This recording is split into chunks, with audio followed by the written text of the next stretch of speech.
Assalamualaikum warahmatullahi wabarakatuh. Bismillahirrahmanirrahim. Innal hamdalillah nahmaduhu wa nasta'inuhu wa nastaghfiruh wa na'udzu billahi min syururi anfusina wa min sayyiati a'malina. May yahdihillahu fala mudhillalah wa may yudlil falan tajida lahu waliyyan mursyida. Asyhadu an la ilaha illallah wahdahu la syarikalah wa asyhadu anna Muhammadan abduhu wa rasuluhu la nabiyya ba'dah.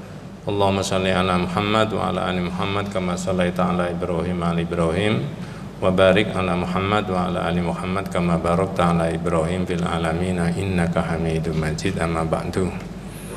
Ma'asyiral muslimin rahimani wa rahimakumullah, usikum wa nafsi bi taqwallahi faqad faza man ittaqa. Ibu-ibu, bapak-bapak, adik-adik para jamaah rahimakumullah. Kita akan membahas tauhid dan kemuliaannya manusia. Saya mulai memberi pengertian bahwa kita ini sebagai manusia saja itu sudah mulia. Saya sebut manusia itu maknanya bukan hanya orang yang beriman. Oleh karena itu ketika Allah mau menciptakan manusia, yang disebut oleh Allah kepada malaikat itu bukan namanya, tapi fungsinya. Yang sudah sering kita pelajari adalah ayat Al-Quran, wa idh qala rabbuka lil malaikati inni ja'ilum fil ardi khalifah. Bukan inni ja'ilun fil ardi Adam, bukan, tapi khalifah. Jadi fungsinya. Apa reaksinya malaikat? Malaikat sempat tidak setuju tentang penciptaan manusia sebagai khalifah di muka bumi itu, fungsinya nanti. Alasannya malaikat yang dimajukan kepada Allah dua. Pertama adalah manusia itu membuat gaduh, membuat kerusakan, pertumpahan darah wabil khusus. Dan memang betul manusia belum 10 orang aja di dunia sudah terjadi pembunuhan manusia terhadap manusia yang lain, dan terus sampai pada akhir zaman. Ya, ini alasannya malaikat. Ataj'alu fiha may yufsidu fiha wa yasfikud dima. Alasan yang kedua yang dimajukan oleh malaikat adalah kami ini para malaikat kurang baik apa? Kok Allah mau menciptakan manusia? Begitu. Ya. Wa nahnu nusabbihu bihamdika wa nuqaddisu lak. Terus Allah mengeluarkan, kalau pakai bahasa sederhana dalam bahasanya manusia, kartu as. Ini bukan judi maksudnya ya. Kata-kata yang mematikan malaikat sehingga tidak ada argumentasi saja. Bahasanya di Quran, ini a'lamu ma la ta'lamun. Saya lebih tahu dari apa yang tidak kamu ketahui. Atau kita pakai bahasa yang berbeda, malaikat tugasnya manusia itu banyak. Kalau kesalehan kayak kamu saja, klaimmu itu tadi bahwa kamu itu adalah orang yang mensucikan Allah, bertasbih kepada Allah. Padahal nanti khalifah, fungsinya manusia itu sebagai khalifah, urusannya banyak. Ya ada ekonomi, ada lingkungan, ada pendidikan, ada budaya, ada pertahanan keamanan dan sebagainya. Ada hubungan antar manusia, ada hubungan antar bangsa dan sebagainya. Kalau kesalahan kayak kamu saja, tidak bisa. Jadi manusia itu menjadi mulia karena oleh Allah disebut sebagai khalifah, dan manusia itu berfungsi, tugasnya adalah islahul ardi, memakmurkan kehidupan bumi. Kalau kita titik beratnya di situ saja, itu kita sudah mengerti bahwa kita ini makhluk yang sangat dimuliakan oleh Allah. Kalau kita kombinasi pikiran itu tadi di awal kejadiannya manusia dengan surat Al-Isra ayat 70, ini lebih menukik lagi Pak pengertiannya kemuliaan manusia itu. Ya. Apa surat Al-Isra ayat 70? Walaqad karramna bani Adam. Bani Adam. Kami muliakan anak cucu Adam itu, wa hamalnahum fil barri wal bahri. Kami angkut mereka di darat, di laut, wa razaqnahum minat thayyibat. Kami beri rezeki yang baik-baik. Yang dipesan oleh Allah terhadap manusia dimakan itu harus yang baik-baik, bukan yang enak. Di Islam itu tidak kenal makan enak, Pak. Yang kenal adalah makan halal dan baik. Yang enak di mulut belum tentu baik. Ya. Nah, yang ujung daripada ayat itu adalah wa faddalnahum ala katsirin mimman khalaqna tafdila. Kami muliakan anak Adam itu tadi di atas seluruh makhlukku yang lain. Jadi posisi strategisnya manusia itu luar biasa. Kalau kita sebagai manusia mau dibandingkan dengan jin, dibandingkan dengan malaikat, dibandingkan dengan makhluk yang lain, itu tidak sebanding. Manusia ini derajatnya paling tinggi. Maka ketika manusia dibunuh oleh manusia yang lain, manusia, saya bilangnya manusia, itu kejahatan terbesar terhadap kemanusiaan. Karena hak hidupnya manusia itu yang memberikan adalah Allah Subhanahu wa ta'ala, bukan manusia.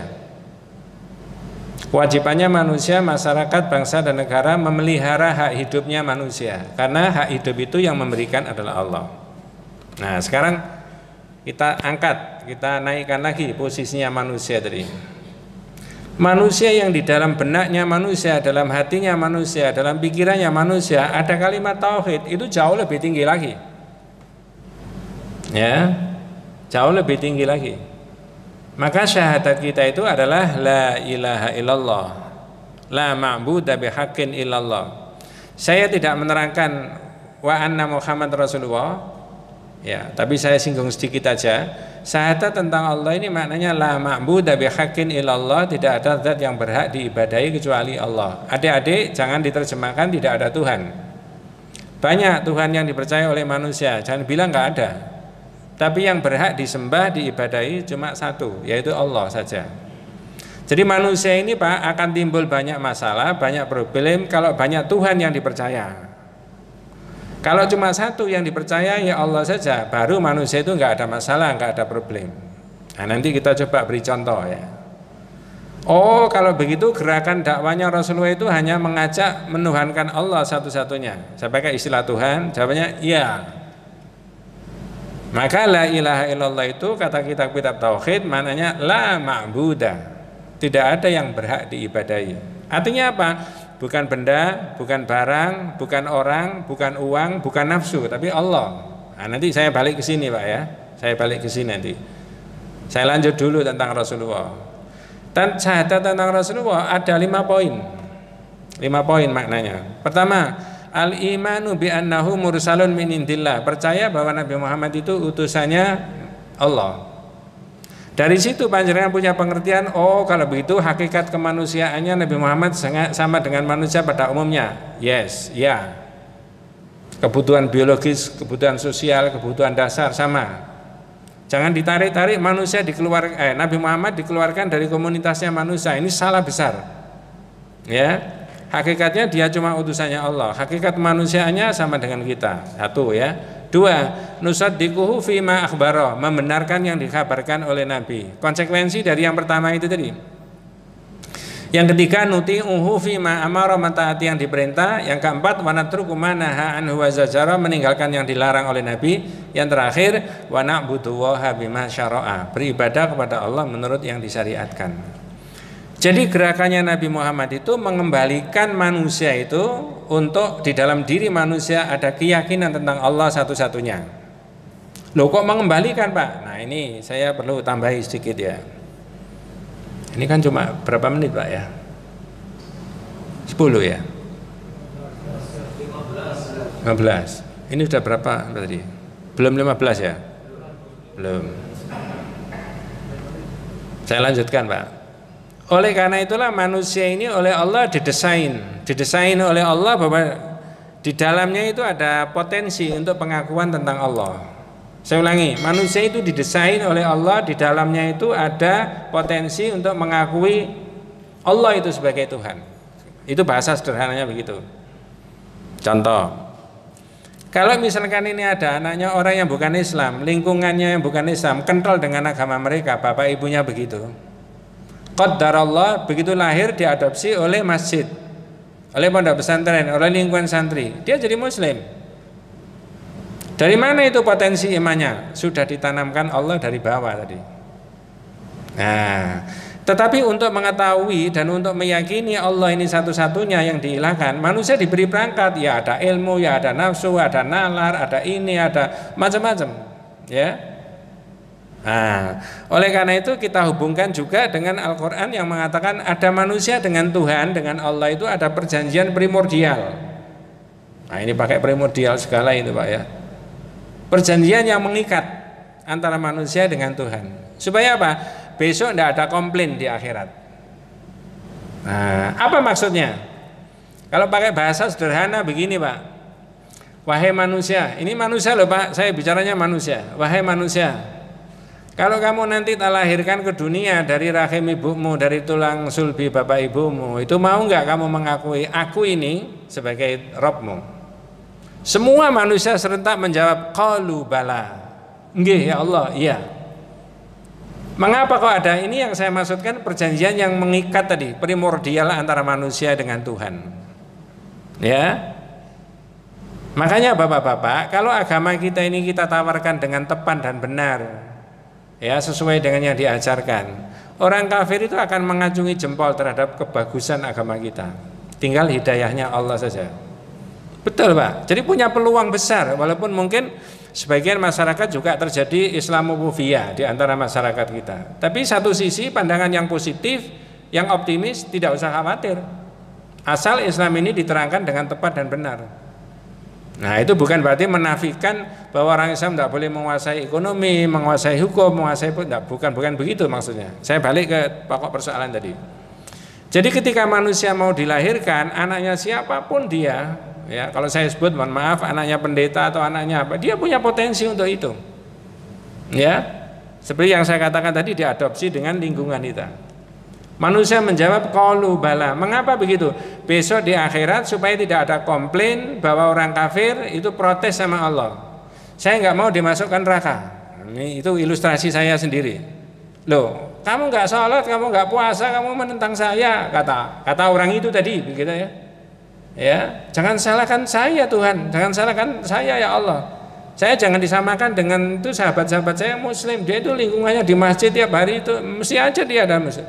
Loh bukan mas, kira-kira begitu Pak ya. Kamu kan anaknya manusia, semua manusia yang lahir di dunia itu sudah saya beri satu bintik iman, setitik iman, itu dikembangkan tidak oleh kamu.